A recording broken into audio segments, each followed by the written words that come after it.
the failure there is you guys can't afford to fail. While us here, we can probably afford to fail until we're like 35 and we're like, okay, maybe we should actually do something about this.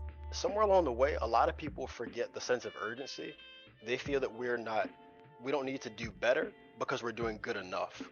Like the fact that we're doing better than the previous generation, anything we do at that point is acceptable, as opposed to continue to push the limits and see where we can go.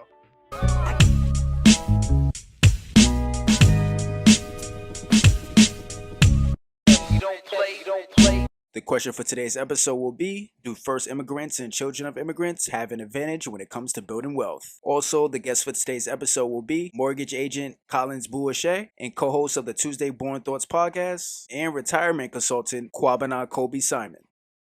All right, so thank you all for joining us once again. And so the reason I wanted to have this discussion was that I've always been interested in understanding the unspoken intricacies, which many people have accepted to be truisms, for things that we know but don't necessarily understand. And one such narrative is that of the immigrant coming to America and through grit and perseverance becoming successful. And it's not my interest to have Kobe or Collins serve as token individuals, but to compare and contrast our upbringings and our respective cultures as they pertain to wealth building. Perfect. So I think first we need to analyze what we define as wealth building. I think when we talk about building wealth, there's multiple of facets that we can look at. We can look at obviously financial well-being, asset accumulation, but even other factors such as health. So I think we need to dive a little bit deeper into which aspect of wealth that we're actually talking about. But just on a high level, if we're talking about, let's say, financial wealth or asset accumulation, I think definitely if we're comparing current immigrants to immigrants of the past, so let's say second generation immigrants or children of first generation immigrants, I would say that they definitely do have an advantage. And especially from my perspective of being in Toronto, this is a huge melting pot of multiculturalism. We see immigrants. I too, myself, I am second generation immigrant. So even from my personal experience and seeing other communities in the Toronto area and in the Greater Toronto area, I definitely do think that they do have an advantage now. Okay. And to revisit one of the initial points you said, to define what I meant by wealth building or what is meant by that, is specifically focus on the financial space, as that's where the bulk of our conversations when we met at InvestFest for viewers who are watching this, that was put on by Earn Your Leisure. And so I wanted to tap into your expertise on that and understand maybe some of the attitudes that you were introduced to coming up as it pertained to wealth. So what was like the attitude that your parents instilled in you, and how did you get to your current mindset towards where you are today? Right. So I think growing up, there was always I was always instilled with hard work, right? So I watched my parents, and being from Ghana, native of Ghana, you would always hear. I remember my father always saying, he'd walk over to the front of the house and see all of our shoes, the J's and the Nikes and all the latest shoes and things of stuff that we just accumulated. And he would say, he'd start with the stories, you guys don't know how it is back home. I used to have one pair of shoes, and here we are in this country. I came, you guys are born here, and you're grateful enough to now own multiple pairs of shoes, and you guys don't even know what to do with it. But you also see me going to work, working 2 jobs, often 3 jobs, right? So my father was an entrepreneur. He had a full-time job, and he also ran 2 part-time businesses as well. So growing up, I was fortunate enough to see that, and he was able to instill that in me, the value of hard work. But they also instilled the value of education, right? So just knowing that they were always pushing us to get an education, and they weren't afraid, my parents in particular, weren't afraid to admit, as I got older, that they didn't have all the answers, right? So they were very well aware of the fact that, we came here for a better life to give you and your siblings a better life and more opportunities so that you can do better than what we were able to do, and you don't have to suffer through all the challenges that we suffered through even while we arrived in Canada, right?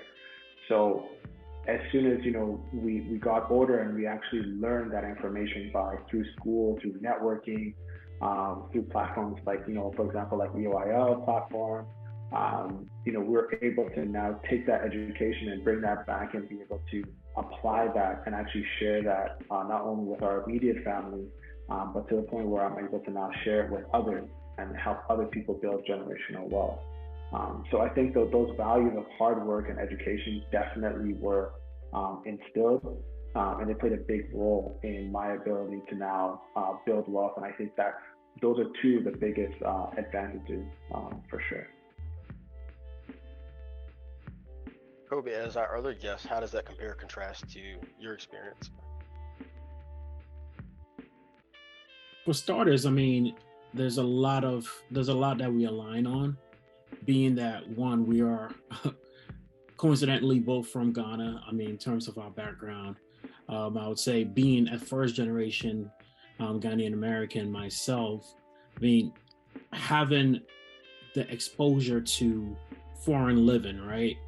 Myself, I can echo what Collins is saying with regards to hard work, because you get to experience the transition from being a foreigner and trying to assimilate to the foreign land that you are currently in, and then having to, one, retain your identity, yet assimilate into the new community that you're in. That gives you, I would say, an edge, because you are always juggling two identities per se. And that keeps you on your toes, whereby you're always trying to, I remember one of my colleagues or a manager said, as a Black person in America, it's TAG, right? You have to be twice as good as everybody else in order to get half as far. Now, being an immigrant, and I wouldn't even say a descendant of an immigrant or so, but being an immigrant myself, I feel like that scale has even been shifted more. And so I have to do maybe 3 times as good or 4 times as good in order to get half as far, because you're always playing catch up, one. However, because you have that chip on your shoulder, or you have that hurdle that you have to overcome of trying to, one, retain that cultural identity that you were born with, but also fit into the new community that you're in, you can't help but to dig your toes in deeper and try to work as hard or harder than your peers, which is what I believe sometimes can give us that advantage in terms of wealth building, because you know that you're not only looking out for self, but there's a whole community that we tend to think of whenever we are even accumulating wealth for ourselves, because we know it goes beyond just me as an individual or me as my nucleus family, right? Just a follow-up question to that. Do you all have the perception that Americans are like native-born Americans? What I mean by that, not like Native Americans, but people who have been their families have been in the United States for multiple generations. Do you think that they're lazy? I'll start off by saying I wouldn't say they're lazy, right? Collins used a great term that I'm gonna echo again. The work ethic is just different for us, right? I wouldn't say it's better or worse. It's just different for us because of what is instilled in us. And also you have to understand that we had to work to get here, right? And so even before we earned the right to be in America or in Canada, we had to pay our way to get here. And so the struggle did not just start from birth. The struggle has been, we're not born into a system where we're trying to make do. We struggle to become part of the system to make do. So again, it's not better or worse. It's just our circumstance and our situations are different. And so our work ethic is different. Gotcha. So Brian, I would actually ask the question, and I'm not sure if this is a common thing in the US, but is that a common perception that quote unquote Native Americans are lazy? And if so, what is the premise behind that? Where does that come from? Where does it come from? I said general observation. I mean, when it comes to, for example, my experience in undergrad at university, the people that were immigrants in the classes, they tend to take their studies more seriously than me or my Native American peers. They also tend to be in higher concentration. So when it came to more better paying occupations, specifically in the STEM fields, doctors and stuff like that. Exactly. Like the majority of the computer science department in which I got my degree in were Indian, as far as I can recall. I mean, that may be inaccurate because of, I don't know their exact nationality, but Asian of some descent, right? Correct. They weren't like me. The majority of people in the computer science department were not young black men. They just weren't. Of course, there were some, but that's where their perception comes. I think it's just from an observation, and then also seeing how some of the youth's attitude is towards hard work. It seems to be like something you hear from older people as well, that the work ethic is not the same. And so that's something that I didn't mean to necessarily put you guys on the spot and have you calling everybody lazy. I mean, this is a common criticism that I have. This is a common criticism that many of my peers have, many people that I'm around to. It's like we're aware of it, but we are in the minority, you know? So that's where it comes from. Right. You guys, okay, I'm sorry. I'm sorry. I was just gonna say, do you think that it could be a sense of entitlement? It almost kind of goes with what Kobe was talking about, where I don't think it's necessarily laziness per se, but it might be more so a sense of entitlement, right? Where it's like, if my parents or my family has built wealth over the last 3 generations, why do I need to care about school? Why do I need to care about where I'm gonna work? I have assets that have been passed down. Whereas maybe more so for the immigrants, traditionally, immigrants come here and it's pretty much the boat has been burned, the bridge has been burned, right? So it's like, it's gonna work or it's gonna work, right? There is no going back, right? And that's even another point to say that, the traditional thought of an immigrant, I don't know about in the US, but for sure in Canada is huge on immigration. So right now we're estimated to do about 500,000 immigrants per year into Canada over the next 3 years. And the unique thing about Canada is that we are very qualified in terms of the immigrant, right? So immigrants are often coming to Canada with money. So the traditional, bootstrapped immigrant, obviously that still occurs in any country. But a lot of those immigrants are coming with skilled labor. They're coming from families that have money. They've built wealth in their home country, and now, for whatever reason, they're now trying to immigrate into Canada. So they are coming with skills.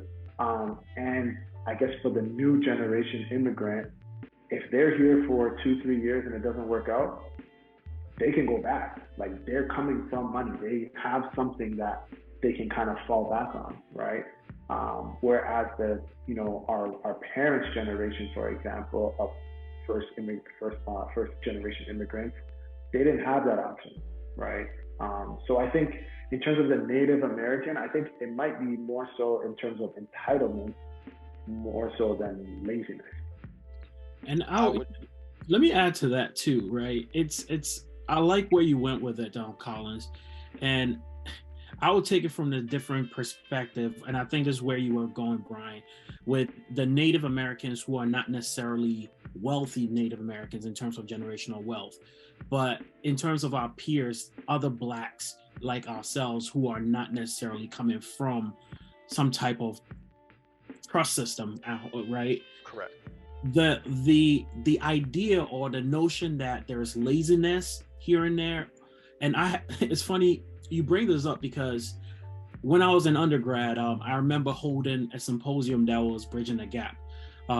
Being an alpha, Phi Alpha fraternity brother myself. I had a symposium with some of the Zeta sisters where we were comparing, bridging the gap between Africans and African Americans, and that topic that came up of the notion that Africans think that, or Africans who are first generation or second generation believe that African Americans or indigenous African Americans are lazy.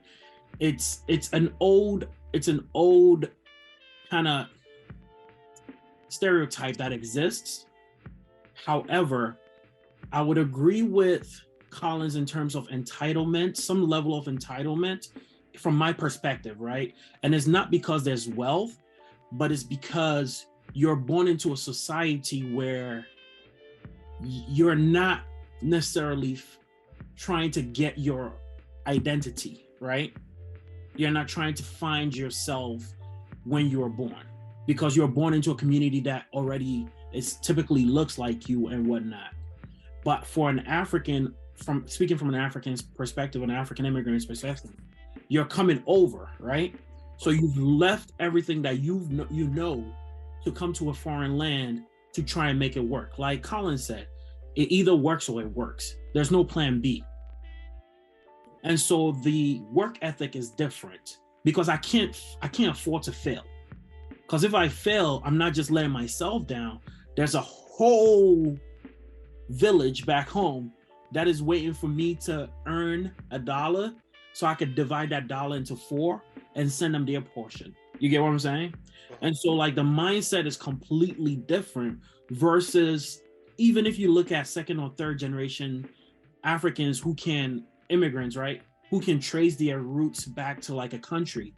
Their mindset might even be different depending on what was instilled into them by their parents. Colin said that he saw his dad do 2 jobs, whereby at the same time trying to manage 2 businesses. So even if it wasn't implied, even it wasn't said, right? It was implied that you have to work as hard to get to where you want to be. So that mindset is completely different from someone who does not necessarily have to fend for themselves and a family. You get what I'm saying? Yeah, I'm only trying to get food to eat for me and maybe my wife and kids, versus I'm trying to get food to eat for me, my wife, my kids, my cousins, my brothers, my uncles, my aunties. You know, there's more people depending on me, and so that mindset is different. I'm glad Collins did bring up the opposite side of the coin, though, with the people who have they're not first generation college students. I am. But for people like me and my peers, I think that for sure there is an entitlement.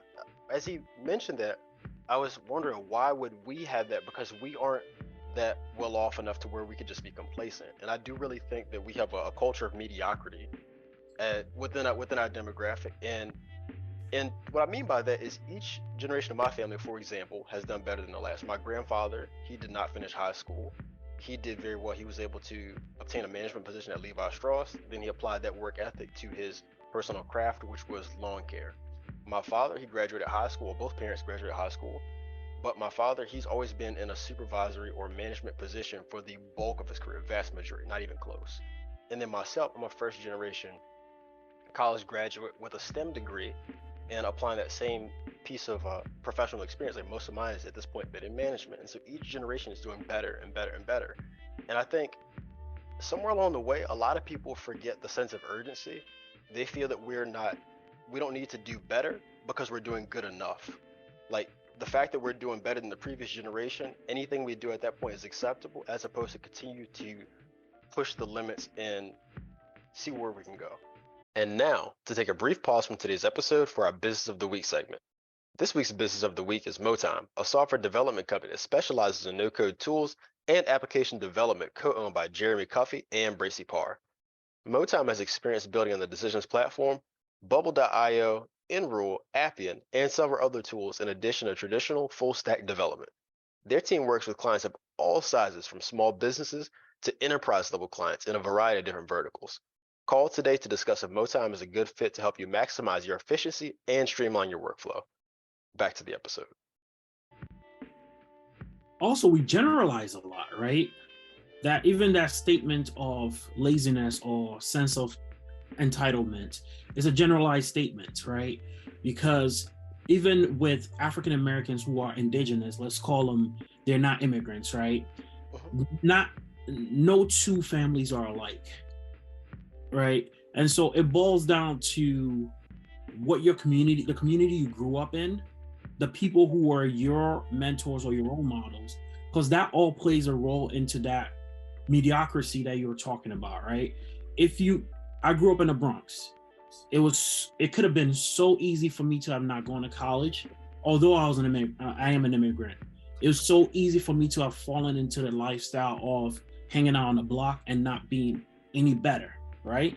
Because granted, I came here young enough that I was friends with the folks that are still hanging out on the block that I grew up in, right?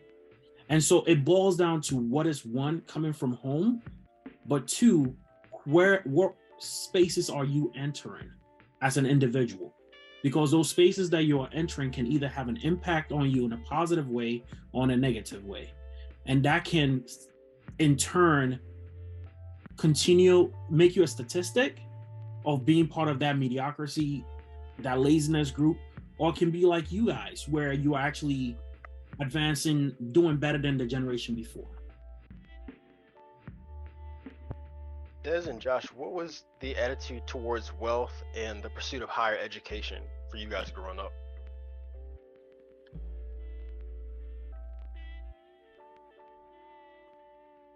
That'll be Wait, my what? part two. So you said what is like what was passed down, or like perspectives on wealth and education when we were growing up, like from our parents down to us. So my part one is going to be answering the question, are Native Americans, and when I say Native, I mean people that are foundational to the country, whether it be ancestors of slaves or you were here before Columbus discovered America. But I'm not going to say that it is laziness. There's, I think, a sense of entitlement, but I also say there's a great deal of disillusion with the dream. And I say that specifically because there's two aspects to look at. You have the burden of evolution and then you have the gift of evolution. And for a immigrant, when you're coming over, you have the chance, and I don't want to speak from first perspective because I'm a native here. I can't speak from that perspective, but I would say that you have the ability to build foundational principles. And I think with every family, every business, every generation, foundational principles are always going to be the same. And if you, and I say the same in the sense of you set your foundation, and then with every generation or every adventure, you build on that foundation instead of it switching up every single generation. And so I would say that coming to America, from the sense of it, it sounds like you have the gift of evolution. You have that fresh start where you're able to build these foundational principles, whether it be, your dad not working the job he wants to work, but working the job he has to work to fund his entrepreneurial adventures. And he gets to communicate from a perspective of like, yes, this isn't what I want to do, but this is what I have to do. And it is a beautiful example for, you gentlemen to see and then build off of that. And I would consider that the gift of evolution. On the flip side, there's the burden of evolution, and there's what we see as foundational Americans is that our parents will sometimes do things that they hated in the sense of chasing the bag. And there's never a full communication of, I'm doing it for X, Y, and Z, this sacrifice, and then also taking the time out to decipher through those emotions. So instead, we may get the rough end of the stick where they're, maybe dealing with stresses from work or not properly communicating. And then we see that, and then it's like full-blown disillusionment. Like, damn, I really have to go to work for 30 years to, live this shell of a life and have ordinary sex, or maybe I don't get this, the school system has more time with my children than I do. So I think it's more so a disillusionment and us not knowing where to go. So I think for me, I'll speak in first person. For me, it's been a lot of like trying to narrate and navigate paths. And I'm proud to say that I finally reached the point to where I fully I've cut the head of, you know, fulfilling those narratives of you go to school, you get a good job, you have a family, and whatever it may be. I went maybe a little to the narrow path. You know, I had a kid out of wedlock, but I didn't let that deter me and make me, you know, a statistic in a way. But as far as to get into the part two, man, like my mom, she's a captain in the Navy, so she's a very small percentage of Black women in the Navy that have put on the rank of captain. And she's always been education based, like education. I don't care what you go to school for, you got to get education. And so in a way I understood it, but it didn't make the most sense. My dad is also former Navy as well, lieutenant commander. He went to school as well, but he never pushed education. He was more or less about the dollar. Like he's I think I heard Brian mention, you know, his ancestors that worked for Levi Strauss took that and went into landscaping. My dad did the same exact thing. So he took the skills that he learned from the Navy, really tapped into things that were impactful in his childhood, because my dad is from the Midwest. So we're talking about the fields, acres and acres of, you know, vegetation and farming. And so he took that and he went into landscaping. And so it's like literally two opposite ends of the field. And if you got two opposite parents at two opposite ends of the field, there's going to be confusion. And so for me, like I told you guys in my intro, I did go to school for political science.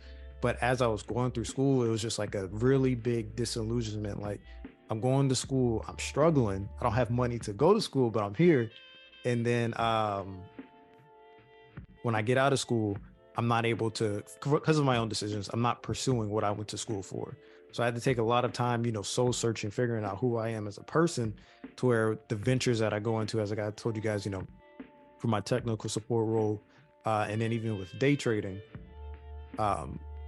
finding myself and being able to exploit opportunities, whether it be, you know, from things that my parents have passed down to me, because I'm not gonna sit here and act like I had a terrible childhood. You know, I grew up your common middle class silver spoon child. Like, wake up Saturday morning, it's Flintstones, Tom and Jerry, Ed, Edd and Eddy. Like I grew up from that perspective, and so there was never like a switch over. Like I never had that sit down. My dad tried to have it, but I would say I had like a very nurturing mother, to where maybe and we'll use this as a like metaphorically speaking, the nipple wasn't pulled early enough. And so I got a lot of nurturing later into my development, to where when I hit my stride, it was much later in my 20s than maybe my peers. Gotcha. And to be completely transparent about, in hindsight, it may seem that I'm being more critical as you, and I got the idea from Kobe, because you said that these are generalizations, which you're completely correct. A lot of this is a generalization-based discussion. But in terms of my idea of the culture of mediocrity, I'm speaking from a direct experience. These are things that I've battled with. I'm not exempt from it. These are things to where I feel myself getting comfortable, and I have been in the past. And I had to kick myself in the ass and put it into high gear, because I was just satisfied. It was like, no, I can't stop. I have to keep going. And so I'm speaking from both sides of it, being somebody who had fallen into that trap, somebody who's gotten back into it and been vacillating and hopefully staying out of that. So I hope that provides a little bit better context, but thank you, Des. Yes, sir. I'll try to address like all of the points really, but you mentioned the culture of mediocrity. I also think it's a culture of inferiority that basically keeps people complacent, basically in their place of, I'm okay with going to this 9 to 5 and getting my check because my ancestors before me wasn't getting nothing. Like they was barely getting this. So I also think it's that culture of inferiority. So I wouldn't really necessarily say laziness or entitlement. And to answer the actual question though,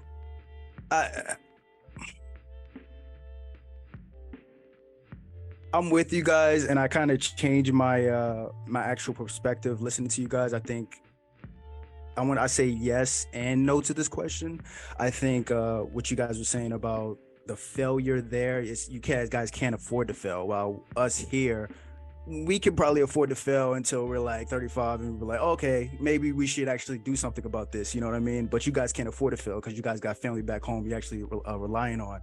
So really I had yes and no. No, I said no because I believe you guys have more of a motivation, not necessarily an advantage.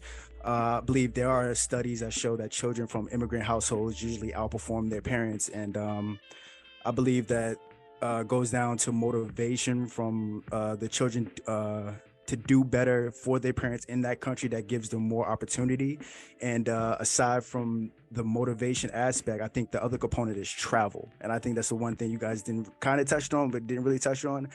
In this country, the poor people don't travel. A lot of these black and brown people stay in the same neighborhoods their whole life. And that lack of travel really hinders a person's scope. And when you travel, you're able to see how different cultures live compared to yours, and you're able to increase your knowledge and awareness because of that exposure. So, so I guess you could say this privilege these children of immigrants have when it comes to travel, is traveling, I would say, and seeing how their parents live compared to this country, and it can add to that motivation of wanting to do better. But then on the flip side, I say yes too, because I think about the immigrants who came to this country and opened like a business. Like if you think about the Asian families with with Chinese stores and stuff like that, I believe their children have an advantage when it comes to building wealth.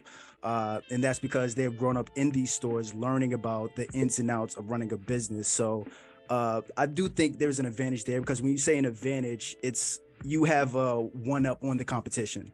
But in reality, with us being black, do we really have an advantage when it comes to building wealth? Our interest rate is going to be way higher than our white counterparts. Our appraisal is going to be way lower than our white counterparts. So can you really say we have an advantage? I don't really say we have an advantage, but when you like you guys too, because you guys are black just like us. You might be immigrants, but you're black just like us, and that's what they're going to see you as, black too.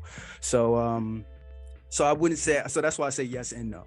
You know what I mean? I do think there is a component of yes, there's people with an advantage because they've been in those families that, oh, I know how to build a business. I know how to maintain a business. I know how to start a business.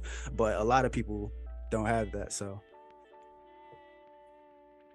I'm really glad you brought up the travel piece. That's something that I'm a huge advocate for, travel and increasing the scope of an individual, letting them know what's in the realm of possibility, what's really out there, but completely slipped my mind as it pertains to this discussion. So I'm really glad that you brought that up. Brian, I feel like, there's something that Collins hint on that we need to, take a deeper look at, right?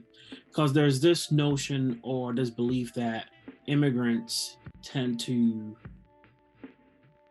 it's all just education, right? That's one of the one-ups that they have. There is a new age of immigrants that are coming over. I'm not even going to talk about a different community. I'm going to talk about our own community, like Ghanaians. There's some Ghanaians who are coming over whose parents are multi-millionaires, right? Billionaires in Ghana. And the kids are sent here just for education purposes. And so if you're playing comparison between you who grew up here in the hood, right, without exposure to that type of wealth, then yes, there's an advantage because they're starting off like the white counterparts or like the multimillionaires who already have a buffer, and they can afford to fail because there is some leverage that it can always, pull on. So it's not, again, back to the whole generalization. Not every immigrant is the same, because some immigrants are coming from wealth. Although they're first generation immigrants, they're coming with more wealth than some, of the wealthy people here in America. And so their idea of business, their idea of wealth accumulation, their idea of generational wealth is also at a different level than the average person. And so their whole building or their whole scope is completely different.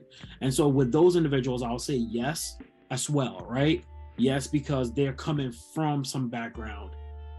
But then even if we're not talking about those with the wealth, and we're talking about those that are educated, however, have never really accumulated wealth in their native countries, they are overeducated but underemployed, right?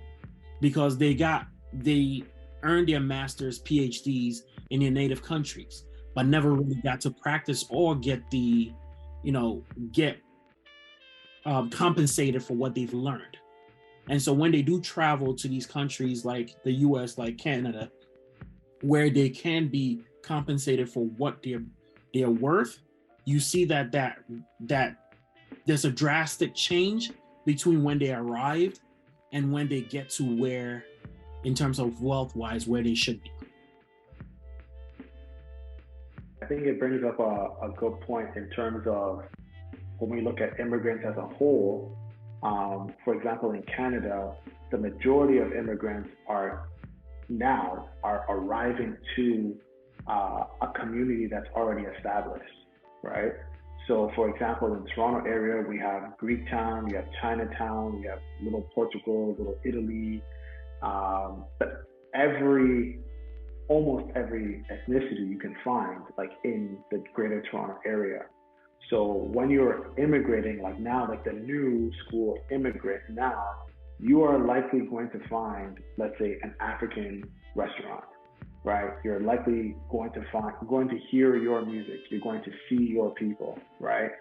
But you can, I've been in discussions in the past where somebody has actually made valid arguments to say that our parents or our first generation actually, they don't have an advantage, or they're somewhat seen as failures because they didn't, why did the Indians or the Chinese arrive, or even the Italians arrive at the same time as, let's say, a Ghanaian person, and yet the Italian family has, decades of wealth built or accumulated, whereas, let's say, the Ghanaian family or the African family now arrive at the same time, and they pretty much have nothing to show for it.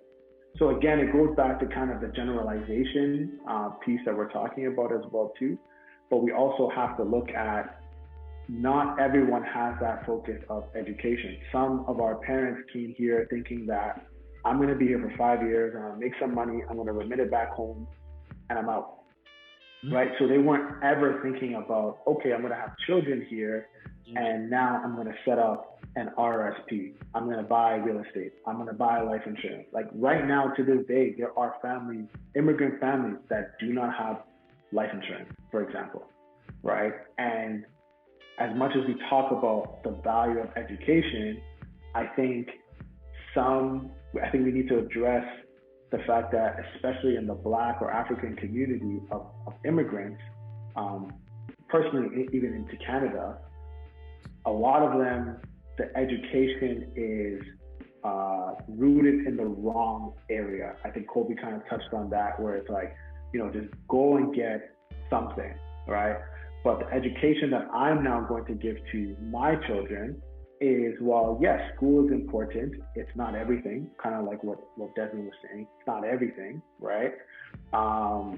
However, if you are going to go into school, let's make sure that it's something that you can actually apply, or let's actually map out, a school succession program where you're not just going to school for the sake of going to school just to get a general arts degree, right? No offense to anybody who has a general arts degree, right? But I mean, at least, you can say, hey, I'm going to do this diploma or this degree, which is going to lead to this higher education, which is going to lead to this profession that I actually want to go to. There's a clear path. Whereas I know people that, again, second generation, and their parents are like, go to school. There is no such thing as a gap year. Go to school, go to education. They have now racked up tens of thousands of dollars in student loans, have nothing to show for it. So they didn't get a professional job. They have all this debt. And even as a result, they are not able to now even get into home ownership, for example, right? So you can look at it from another perspective where it's like, yes, the average Black family is education, education, education, but it was a misguided push into education, which now is the detriment to that second generation, right? and I guess to Josh's point, where it's like, okay, well, now it's a detriment of that second generation. What is going to happen? What is going to change for that second generation individual between the next generation that's now going to correct that course of action? Is it too late to even do that, right? Toronto housing market is crazy, right? I'm sure in certain pockets of the USA, it's the same, right? So now what's happening is, what we're seeing is communities are being displaced, right? So Kobe, you mentioned earlier Brampton. So the reason why you know Brampton is about 12, 13 years ago, there was a huge migration of Ghanians that moved from Toronto into Brampton when Brampton was now being redeveloped. All of those people now, they bought houses, my parents included, they bought houses around $300,000. All of those houses, without even thinking, each one of those houses was at least $1 million today, at least $1 million.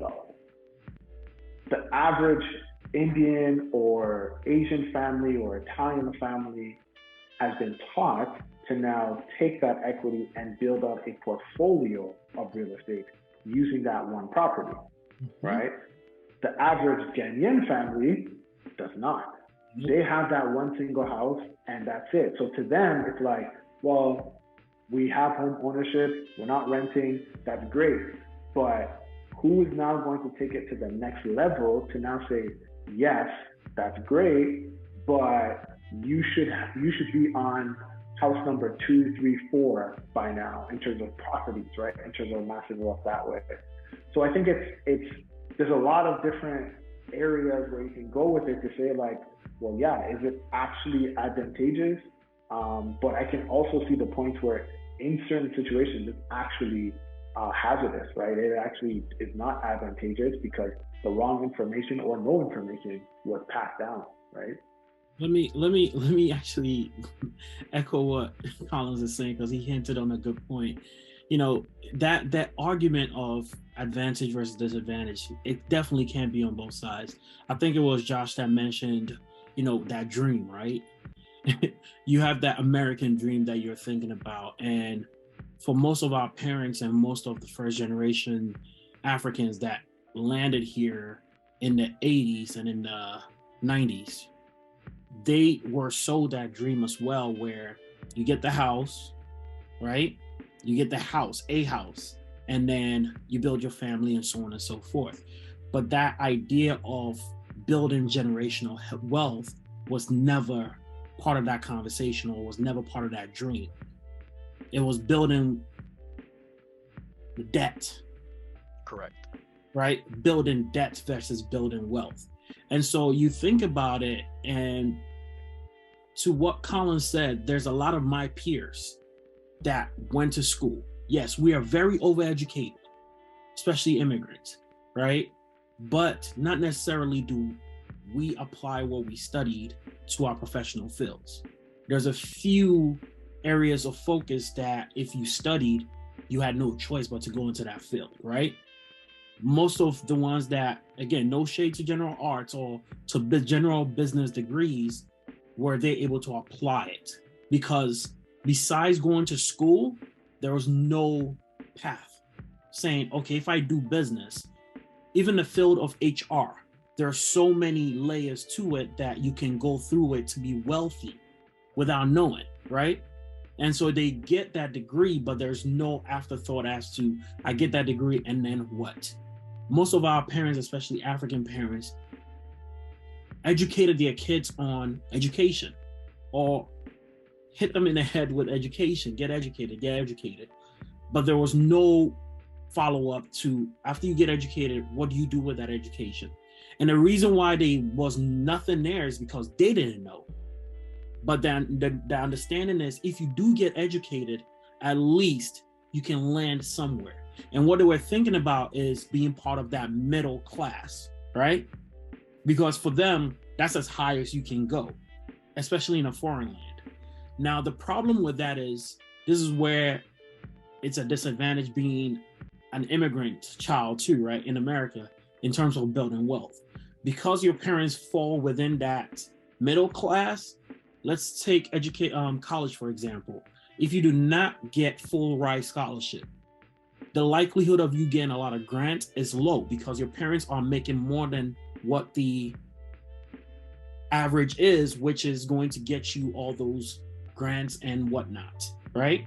And so you're going to have to take on more debt to go to the same school that everybody else is going to, which means that when you come out of school, you are at a true disadvantage because you have to first dig yourself out before you can start building wealth, right?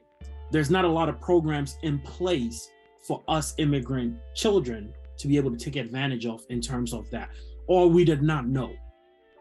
There are, because if like I believe Josh mentioned it, if you look at the surface, we're all Black. So there's so many scholarships that you can apply for as a Black person or as an African American that I can apply for, but we're not knowledgeable of those things because we are not aware of that part of education. Because when our folks went to school back home, there was no such thing as student loans or student aid or whatever it may be. They paid cash because education was cheaper. But now we're in a different community or a different society where education is very expensive. And so we end up racking up all these student loans in order to attain an undergraduate degree. And imagine if you go and attain a general arts degree or philosophy degree and you do not pursue that path of getting a PhD or whatever it may be or becoming a professor. What are you doing with that philosophy degree if you did not become exposed to folks who have used that degree to amount to something within a different field, right? So again, going back to what I said, it depends on what areas or what rooms you enter, and that aligns for whether you are a first generation or you are a descendant of slave or whatever it may be. It's who you are exposed to and what you are educated in, not just education in terms of schools. That's exactly what I was hoping that we would arrive to in a conclusion, that there are a lot of similarities. There's more similarities than differences. And the biggest one being the last point you said about being beaten or having education itself pushed very heavily, but it's pushed as the destination, not a stop in the journey. And so culturally, like my family, they would say they didn't really tell me what I had to go to school for, which I'm grateful for. They let me choose. I was fortunate enough to have chosen something that was financially beneficial to me, a STEM field, computer science.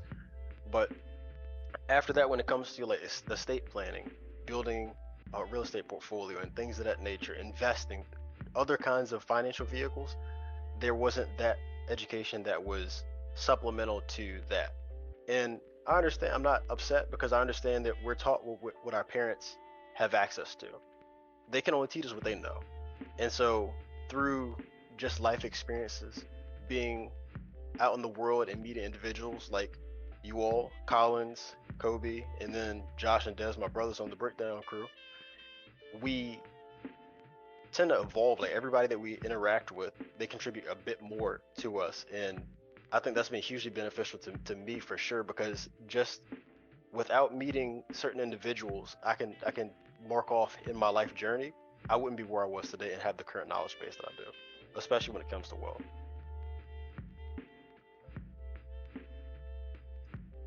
Collins, we had a prior conversation in which you had noted that Indian immigrants and Ghanaian immigrants arrived in Canada around the same time, but they've had different results. Could you speak a little bit about that? Yeah, so it kind of goes back to what I was talking about in terms of that shift in Brampton, in migration for Brampton, the city of Brampton. So we can say that roughly around the same time. However, the Indian community in particular, and amongst other communities, but particularly the Indian community, they also made that shift into Brampton around that same time, about 10 to 12 years ago. But if you see the level of success that they've been able to achieve in Brampton, just through a sense of community, right? So at some point, you had Indian realtors, you had Indian banking institutions, Indian appraisers, Indian lawyers. They pretty much own the ecosystem of real estate in Brampton, right? And what happened was they were able to now as much as we now complain. So if you've been living in Brampton for a while, you would complain that, there's always like a lot of people in houses, right? So they pretty much, in my opinion, they pretty much coined multi-generational housing for the GTA. So what they would do is they would buy a property, and they would have about 3 or 4 families living in that one property. And then they would aggressively pay down the mortgage on that property and then increase the equity. And then at some point, they would now pull the equity, go and buy another pre-construction property that would be ready in, let's say, another 1 to 2 years or 3 years. That property would now be completed, and then 3 of the 4 families would now move into that new property. Then they would rinse and repeat again, aggressively pay it down, and then from there, put down on another property, and then 2 of those 3 families would now move into the next property. So if you look over the course of, let's say 7 to 9 years, they started with 1, and they now have 4 properties amongst them, right? So each family now has their own property. And now each family now has significant amount of wealth building basically by now having access to this asset. And then what they would do is they would now, all 4 families would now leverage those properties to now loan out to other members of the community so that they can now also get started, right? So I think when you look at that, it's great. They were able to amass so much wealth, or even just on a bare bones level of just being able to acquire real estate and own real estate, or own where they live. But when you compare it to, the African and Black community, yes, we have our challenges, but there was not necessarily that infrastructure that was created to now help us now actually grow and do the same thing, right? And it goes back to even, the educational aspect of it. Okay, well, nobody's really done this before, right?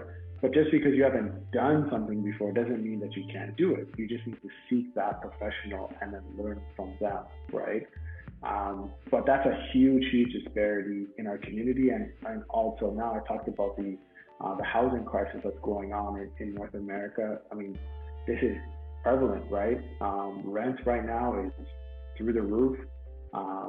But those houses that were $300,000 now, they're now basement apartments in Brampton are renting, 2-bedroom basement apartments are renting for almost $2,000 a month for basement apartments. So the person who bought that house, 10, 12 years ago, their entire mortgage is $2,000 a month, right? So if they did nothing. So now that person basically, if they now choose to renovate their basement, that's another form of wealth building, because they've taken that liability and they've now included a basement apartment, which they now rent out, and the person in the basement apartment is basically paying all their expenses. So now if they don't want to go to work, then they don't have to, right? That's definitely an option for them. If they now want to refinance the property, that's an option. If they now, whatever they want to do, they have that asset and it's paying for itself just based on having that knowledge, right? So that's a huge, huge issue for specifically in the Canadian market, in the Greater Toronto area, where we see a lot of cultural and wealth disparities between the Black families and African families and all the other ethnicities or immigrants that have come right around the same time that we arrived. And we're still trying to correct those issues. And I'm glad you brought that up, Brian. Let me just come in here real quick, because, I mentioned I grew up in the Bronx, right? And it's a similar kind of situation, although they weren't buying houses. The Bronx is very populated with Ghanaians, right? And I thought about it now that I'm older and I've been exposed. You guys call it travel, I call it being exposed, right? Being exposed to different communities and different trains of thought. How come everywhere you go, in almost every city, major city in the Western Hemisphere, you'll find a Chinatown, you might find a Koreatown, right? You'll find all these indigenous towns or these ethnic towns. There's a huge Ghanaian community in the Bronx, but there's no Ghanaian town, right? or there's a huge Jamaican community in Brooklyn, but there's no Brooklyn town, or there's none of this, because it boils down to it. We do not have that economic advantage, right? Or we do not have that economic understanding to build those towns. There was a show I was watching on HBO that talks about how Chinatown in San Francisco started, right? And again, going back to inception of San Francisco, and they were talking about how the Chinatown started because as people were coming off the boat, they were putting their money together, just like how Collins is talking about. So this is not something that is new age thinking. It's just these, in my opinion, these Asians and especially the Jewish community understand how to community bank or community build wealth as a community versus us Black folks. And I'll say Black to kind of umbrella all of us, because there's this mindset of individualistic or individuality that exists in the Black mind. That's the only thing that I can think of. And so whether it's us Africans who can directly trace back to a country, or African Americans who are descendants of slaves, there's still that same mindset that we don't build as a community. We build as individuals, because it's almost like we're always trying to one up the other, right? However, the true way to build these wealth, to have these communities and to leverage those, that what we have access to, is truly through community.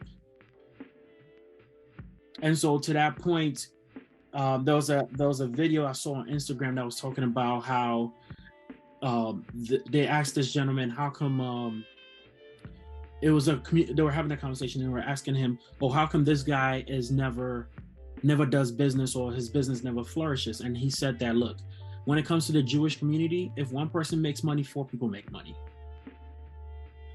If one person's business is thriving, that means 4 people are making money. Because that one person who's the face of the business, yes, they're the face of the business, but the investors are 4 other people, right? Versus the Black community, where if one person is thriving, it's truly just them thriving. And so in that case, why would a Jewish person want to work with a Black person? Because they know that we don't understand that sense of building together. We want to thrive on our own. So I just, a train of thought that came to mind as Collins was talking about how the Indian community is built. Because to that point, my parents' house in New York City has accumulated so much equity, but the notion of taking that equity out to buy something else or to invest in something else is foreign to them. And when you talk to them, what they think about, why would I take on more debt? But being financially literate now, we understand that debt is actually a friend because you're leveraging it, right? But they did not understand that. So they just believed in, I buy, I force, and I try to pay it off over the 30 years, and I have a real estate, and that's me being wealthy in America. But that's not right, or that's not the actual way of building wealth. You guys have given the blueprint. I'm so glad we had this discussion. There was one particular point that you had made, and the difference, Collins, was the development of an ecosystem. And the fact of, okay, so what Kobe, what you were just saying, okay, the business owner, you see the face, you see the figurehead, you see the business owner who's thriving. Well, behind the scenes, ideally there would be another Black person that owns the property, that if they have to rent the property from, that's who they're renting it from. The vendors that they're working are also in that ecosystem, and that's how you become more insular. I don't know the exact statistic, but the Black dollar stays in our community far less time than it does in other communities. In fact, we can't get rid of our money fast enough. That's what it looks like. And so that's another huge part, is developing our own ecosystems. And I don't want to prolong the discussion too much, and I'm going to give you guys the opportunity. Like, how are we looking on time? Yeah, I'm good. Okay, perfect.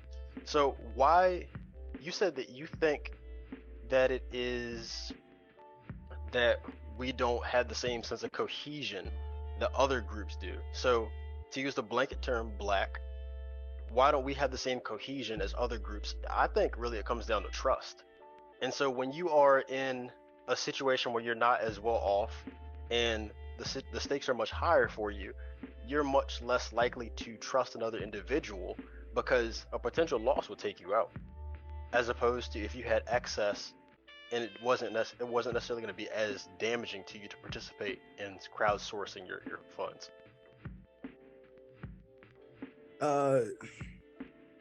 I think you could say trust, but I think it just boils down to the culture of inferiority, like I was talking about. Like I think I said it on the other podcast that we was on, Brian, that part of that inferiority is not trusting other Black people with building wealth for themselves too. And to answer why to Kobe's, I guess you're not really a question, like why a Jewish person would want to work with a Black person is because a Jewish person knows the exploitation purposes that'll come out of working with a Black person. Because part of that reason is because the lack of education that a lot of Black people have and the lack of cohesion. So this is easy for exploitation.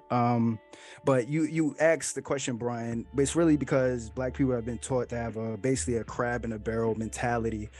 And they've been taught that since slavery, and it's just been handed down to our children, to the fact that it's individualism, to what Kobe said, like, oh, I got mine, you guys fend for yourself. That's basically how it is. And of course, in slavery, I think we talked about this off mic about the Willie Lynch letter.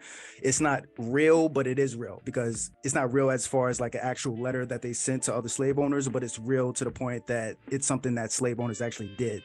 Divide and conquer technique among Black people, which you see today. That's why you don't see that unity that other groups have, the Jewish people, Chinese people, Asian people, Indian people, like that, because of that divide and conquer mentality that's been placed upon Black people. And basically when I go back to that climate of inferiority, so we just been taught to have a crabs in a barrel mentality, and this that's really what it boils down to. I'm so glad. You want to add something, Des? We've been talking for a while now, and there's this one word that I haven't heard anyone say, and you said it in part, but you didn't hit on it. And I think the one thing that we're not putting enough emphasis on is culture. Yeah. I think culture, not even just the culture of inferiority, but like culture in general. Like, is culture, when I say is culture, I mean, is your culture as an Indian or culture as a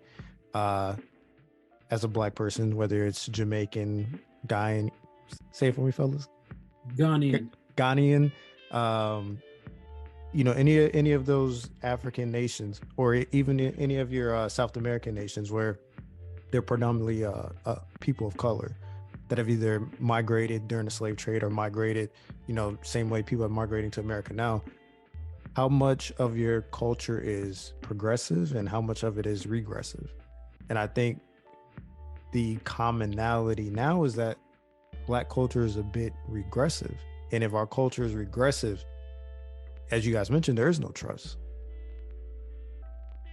And I think because it's so crazy that you guys are talking about Indians in particular. ADP has outsourced a boatload of work to India. And when I look at the Indians that I work with, because half of our tech team is Indian, when I look at them and I just see how 2-3 times a year, there's something that they are celebrating as a people that is not government based, like we have Juneteenth here in the States. It's literally of course, Black History Month in February. It's literally their culture. And as they come together as a unified people of India to celebrate, whether it's a religious cause, spirituality, whatever it may be, they have that oneness, that understanding of self. Like, same way y'all are talking about the Jewish folks, same way we're talking about Indians. And then even some ways, I'm not going to say, I'm not going to try and speak from your perspective, but I'm pretty sure there's a way of like how you guys came in and y'all immediately clicked. Like y'all have that connection. And so I really think that part of it, and I don't want to go too much into it, but I think a big part of big part of why Black folk as a collective are struggling and lagging behind is just culture in itself. I think we're also. Go ahead, Collins. Sure. I was going to say, I agree 100%. And I think it also, to a certain extent, a byproduct of that inferiority complex is also being a lot harder on our community, right? So you have authority figures or people within your ethnicity that, you know, go through challenges, right? Whether, you know, it's, you know, starting up a business or anything for really, right? And oftentimes within the community or within the Black community, it's, well, this person launched a business and within 3 years they, you know, fell on hard times and they went bankrupt. So now, as a result of this one entrepreneur, I'm never going to trust my money with any other Black entrepreneur, right? Whereas if it's another community, it is a very much well-known fact that entrepreneurship is challenging, right? But a quote-unquote white person is not going to have that, right? Have that challenge, right? Where, you know, it's often even celebrated, right? If you look in the VC world, to have a founder basically go through sometimes tens of millions of dollars on 3, 4, 5 failed startups, and on the 6th one, you know, it's successful, that is often celebrated, right, within the VC world to say, well, yeah, he's gone through his growing pains, he's learned from each and every experience, and now, you know, he's willing to, you know, he's gone to a point where he's now going to accelerate this company and take it to where it needs to be. Whereas if it's in the Black space, number one, we don't even get VC funds. That's a whole other conversation altogether. But if we do, it's, oh, well, he failed one VC, he failed another company before this one. Yeah, we don't trust him, right? So I think as a result of that is also, in addition to the trust issues, it's also just being much more critical of ourselves than I think other nationalities are. Again, I can't speak for other nationalities, for ethnicities, but I think that is a factor. I feel like that is a factor as well that plays into it. What I was going to add to that is, you know, lack of transparency, right? I feel like our culture is not transparent. And again, speaking from a Ghanaian culture, right? Because there's always this hierarchical kind of like community where you cannot, it's like information does not flow freely. And because information does not flow freely, using the example of VC world, right, or startup world, if somebody fails, in other cultures, they're going to be transparent about how they failed, right? The challenges they faced. And one can learn from it. One that is on the side, is not part of that journey, can learn from those challenges that this person faced. In our culture, from the Ghanaian culture, we don't tend to be transparent about failures. And so all we tend to see is success, or all we tend to celebrate is success. And because we're only celebrating success, if someone is going through the journey and the challenges come in, they don't know how to overcome those challenges because there's no blueprint for how to overcome these challenges. And so there's not that transparency that even in the Black community, right? If we see successful players or successful athletes or successful folks, we know their success. We don't tend to know how many times they failed before they got there. And so all we know is success.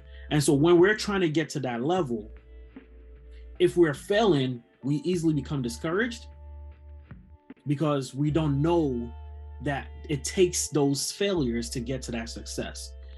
And even if you do fail, you're shy about it, or you tend not to share, because often the answer to how to overcome that failure lies with someone else. And by just sharing that, hey, I was trying this and it failed, you might have just gotten the answer to how to overcome it on your next step, right? Or in your next venture. But we lack transparency in anything that we do because we're always trying to, Josh said, or I believe Josh or Des said it, the crab in a bucket mentality, barrel mentality. We're always trying to be first to get there. That I don't want to share and somebody overtake me in my venture, right? And so to your point about why we don't have that sense of community, yes, I believe slavery is a big part of it. But for those of us who are not directly impacted by slavery on that sense, colonialism also is a part of it, right? Because although we did not get transported over, we still had to learn the foreign culture in our own lands. And that they still use that divide and conquer with us, where they split tribes in the homelands, right?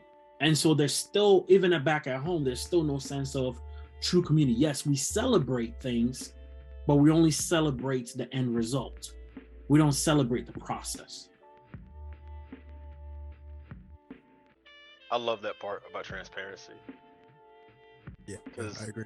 When you're unaware of the struggles and the hardships that are part of the journey, you start to feel like something's wrong with you. It's just you that's experiencing that, and you don't have any outlets, any resources to reach out to.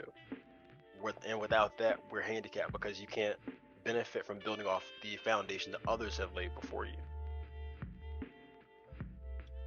I have an entire page of notes. I don't know if you guys can see my sloppy handwriting. Anything else you guys have? No, Brian? No, I think I'm good. Brian, it was one thing that just happened. You mentioned, I feel like maybe it's a new age of thought for us, right? We are on this platform right now because we've had exposure. When I got on the call with you guys and before Des and Joshua joined, and we were talking with Colin, and Colin was saying what he does, my mind immediately went, I want to connect with him and see how we can benefit off each other, right? I feel like our community, our true community, if I'm talking about our parents, they never thought that way. It was about, oh, that's a Ghanaian brother right there. Let's shoot the breeze about Ghana and all that. But there's never that sense of, oh, let's do business together, right? I might be lacking somewhere where he's thriving and vice versa. Because that knowledge or that understanding of we can benefit off each other is never established. We're always thinking about, oh, I know what he does, right? That's good. I can say that I know somebody that does this, and that's it. That's networking for us, or that was networking for us, versus the new age of thought or the new school of thought is, hey, you know what somebody is doing? You are able to identify immediately, hey, I might be able to, learn something from him, and vice versa. Or we might be able to push our individual agendas or businesses forward by collaborating. Exactly. That was my immediate thoughts when I first met Collins at InvestFest, because I went there primarily to network, because most of the information they presented, it was widely accessible. They had separate events where they've spoken, and if you know these individuals are pretty consistent with what they say, so the information is quality, but the main point, like I said, was to network and meet people. And so when I meet people that are upstanding, when they're intelligent, when they're successful, when they're good people, like those kinds of people are the ones you want to be around. And so I always looked at it from a perspective of what can I do to help this individual first, and then see where we can build from there. And so that's exactly the attitude that we need to have, is to look for ways to partner as opposed to just being people that just shoot the breeze. And it's like, what comes afterwards? A lot of people have poor follow-up when it comes to networking. That's the biggest part. For you to exchange a business card, or somebody saying, follow me on Instagram or something like that, that's cool. But what are you doing afterwards? Have you touched base with them since you met them? Probably not. Most people don't. Yeah. Got it. Anything else, Des? Nah.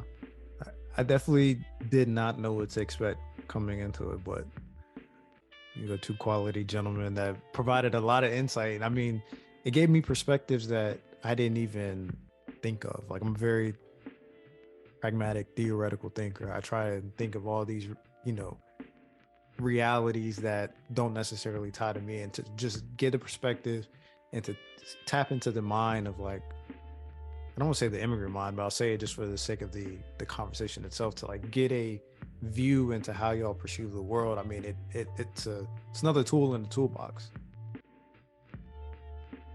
Yeah, I agree. I think I would pose one question to everybody would be, so if we establish that immigrants have an advantage, or can and can't have an advantage depending on where they are, I guess what has to happen to maintain that advantage for the people that are here and for future immigrants to come? And or how do they translate that advantage of wealth building back home so that as a collective, everybody is now benefiting from that? If anybody has any ideas on that, because I'm all about solutions, right? So I love it. it's great, we've identified it, but how can we now take this information, or maybe what can we do now to make sure that everybody has this advantage, and how can we now build wealth for those who don't have it, both here and back home? My immediate thought was knowing our history. And so a previous guest of ours, Rosetta, he had spoke about Dick Gregory's book, Nigger. I love Dick Gregory, but I had never read his book before, and I've been listening to it on Audible. And so just hearing about somebody who grew up in the early 1900s and his experience as a black man in America, that was, some of the things were unthinkable. Like, that wasn't that long ago. And so I think when we understand what our recent history was, like what our grandparents grew up through, because he's maybe like 10 years older than my grandfather, and a lot of that wasn't documented, but when you do have written account of those kind of individuals, because he has several books, when you do have those people that are still alive to listen to them and understand the position that we're exactly in, and then I think when you have that, you have a gratitude for where you're at, and then that kind of feeds that drive. And so I think first and foremost, knowing our history, and then have a healthy respect for where we're currently at, but not being satisfied with that. My immediate thought is community, right? Building community. And when I say building community, I know you mentioned, Brian, you met Collins at EYL, the conference they did in Atlanta. And I think that's where it starts, right? Sharing what we know with our communities, educating the community on what we've learned from outside, what we've learned from other communities, and using that to bridge that gap, right, of disadvantage. Because now if Collins, you were to take 5 families, I'm just saying as an example, in the Brampton area and educate them on the true value of equity, and they were to understand it, if they were to apply it, that's moving forward, right? Now, the action part has to come from the individual that's learning the skill, right? But what we can do is at least educate. Because I feel like in the past, what has not been readily available to our communities is these educations, right? Being educated on these topics. Now that we're gaining that knowledge, if we can share it, now not everyone is going to take it and move with it. But even if we get 1 or 2 people to move with it, that's 1 or 2 people more that are closing that gap than we had before. I echo that. I like everything you guys said, but what I had, my initial thought was lead by example. When you said what can you bring back to those communities, I'm thinking you're thinking of like your parents and their parents. So, and usually when you're trying to tell your parents something, they don't listen to you because you're like, oh, you younger than me, man. What you gonna teach me? I've been through everything. And that's how Black parents are in America too. So I say lead by example. So you start those businesses in America, and then after you've done that, you take that back into them. Like, see what I did? We can do this too as a family. Let's do this as a family, as a culture, and try to build something pretty much really good for this for our country or for our family or whatever. So I say lead by example, and then you can educate them because now they listen to you. Oh, you got a business? Okay, let me see what you're doing. Then they'll be more inclined to listen if you lead by example and actually do it. I was going to take a more of a micro approach, and I think it's family. Reason why I say family is because the reality is there's a LeBron in every family. And I don't say a LeBron in the sense of, you being a generational talent. I mean, there's a LeBron in the family to where someone's mind is reality is someone's mind in your family is sharper than yours. And I think if we remove factors of stress, because let's be honest, a lot of stress in family comes from financial illiteracy. And I think if, we factor in and even take a book out of, the examples you guys have given, with Indian culture and even Asian culture, to where there's a collection, when we think about money, it's like, and you guys even touched bases on it with just how the Jewish people, when there's one figurehead in a Jewish business, but there's 4 people getting paid. If we were to, as a family, because we're talking about community, but every community is just a collection of families.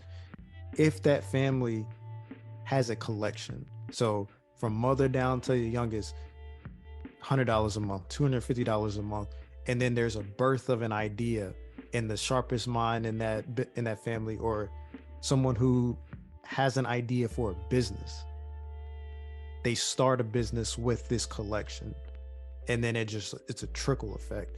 And then you take that same perspective, and then that's when it applies to community. Okay, our family is up. Such and such, our next door neighbor, he had a great idea for a trash compactor business. You get an idea of their structure, you invest in that, and then next thing you know, not only do you have, like, if we want to talk about, like, say for example is a bakery. Like, not only does our family have a bakery, but we're now invested in this trash compacting, service. So it's just things like that. Like, I really, as you guys were talking, and I really wrote things down as far as, like, just collection pools, transparency, and then Collins, you touched on it perfectly with the Jordans at the front door. And I really just wrote down living within means. There's not a requirement for us to every 2-3 times a month spending $200 on shoes. I mean, that $200 can be a course that educates the entire family, not just a pair of shoes only one person can wear. Also, Collins, to answer the question as well, we're already doing part of this, because as you all joining us tonight for this discussion on the network, we're very solution oriented. That's part of what we stand for, the think, connect, and build. Well, this is the connecting portion, and we built out the episode, but it's not the end of it. I would like to continue to build with you guys and see where that can take us, as we are not only respective professionals in our own right, but we're also architects of change, architects of our families, architects of our culture. It has to start somewhere. All right. That part. I want to thank Kobe and Colin for coming up to the show, and it's been a really good episode. I think we all learned something here today. So thank you for coming on the show, and of course, come back always. You're always invited. You're part of the Infusion Network family, as we say to every guest. Yes, so, sir. do you have a recommendation of the week? I most definitely do. So recommendation of the week is, I don't have a hard copy, but it is a great listen on Audible, and it is Man in Search of Himself by Rollo May. It's a very intricate book. It touches bases on anxiety, man's fault in society, and that's just the chapters that I've gone into thus far. I highly recommend it, because it puts everything as far as, like, Western civilization and some of the discrepancies, East versus West. It was written in the 1950s, I believe. So it really bridges the gap between why a lot of young folk today have the view that they do on life. And it's probably gonna be, I like it better than my first recommendation of the season, Think and Grow Rich. This one it's a grand slam. Look forward to reading it. Nice. All right, if you guys like the discussion, don't forget to hit the like button, and of course, share it, please share it. We're gonna see you guys next week. Peace.